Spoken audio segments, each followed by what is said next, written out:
Hello সবাইকে, আমার নতুন আর একটা ভিডিওতে তোমাদের সবাইকে ওয়েলকাম। তো আমি আজকে চলে গিয়েছিলাম বারোভূতের মেলাতে। তো সানডে ছিল বলে অনেক ভিড় ছিল, পা রাখারও জায়গা ছিল না, এত লোক এসেছিল ওই মেলাতে। আর এখানে আমরা ঠাকুর দর্শন করতে চলেও এসেছি, লাইন দিয়ে দাঁড়িয়ে আমরা ঠাকুর দর্শন করে নিয়েছি। আর মন্দিরে কিন্তু সকালবেলা থেকে পুজো শুরু হয়ে যায়।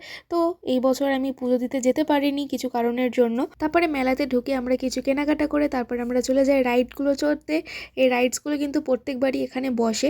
এই ময়ূরপঙ্খীটা কিন্তু আমরা প্রত্যেক বছরই চড়ে থাকি। এবার একটু লাইন পড়েছিল অনেকটাই, তো লাইনে দাঁড়িয়ে আমরা টিকিটও কেটে নিই। গিয়েছিলাম আমরা 3 বান্ধবী। প্রত্যেক বছর জানুয়ারি মাসের 14 তারিখ থেকে এই মেলাটা এখানে বসে। ছোটবেলা থেকেই আসি বাবা মা বান্ধবীদের সাথেই। আর মেলাতে গিয়ে খাওয়া দাওয়া না করলে হলো, এত দোকান বসেছে এইবারে আর নানান রকমের জিনিস পাওয়া যাচ্ছিল। তো ফার্স্টেই চলে গিয়েছিলাম আমরা একটু গলা শুকোতে, এত চিৎকার করেছি ভয়ে রাইডসে উঠে, তাই নিয়ে নিয়েছিলাম মশালা কোলা। কোলা খেলে তো আর পেট ভরবে না, তাই চলে গিয়েছিলাম পাপড়ি চাটের দোকানের। পাপড়ি চাট না খেলে কি বা খেলাম মেলাতে। তো পাপড়ি চাট খাওয়া দাওয়ার পর আমরা চলে এসেছিলাম একটা পিঠার দোকানে, নিয়ে নিয়েছিলাম ভাপা পিঠে। এটা কিন্তু বাংলাদেশে ফেমাস। তো তারপরে চলে গিয়েছিলাম সুইট কর্ন খেতে। সুইট কর্নটা হেভি বানিয়েছিল, মশালা কর্ন ছিল এটা। আর মেলায় গিয়ে পাঁপড় জিলাপি না খেলে কি বা খেলাম, এটাই তো মেন জিনিস। তো পাঁপড়ও নিয়ে নিয়েছিলাম, সাথে নিয়ে নিয়েছিলাম জিলিপি। আর বারোভূতের মেলায় কিন্তু এই জল বেলুনটা আমি ছোটবেলা থেকেই দেখে আসছি, আর প্রত্যেক বছরই আমি কিনি একটা হলেও। আজকের জন্য এতটুকুই, দেখা হচ্ছে নেক্সট ভিডিও। টাটা।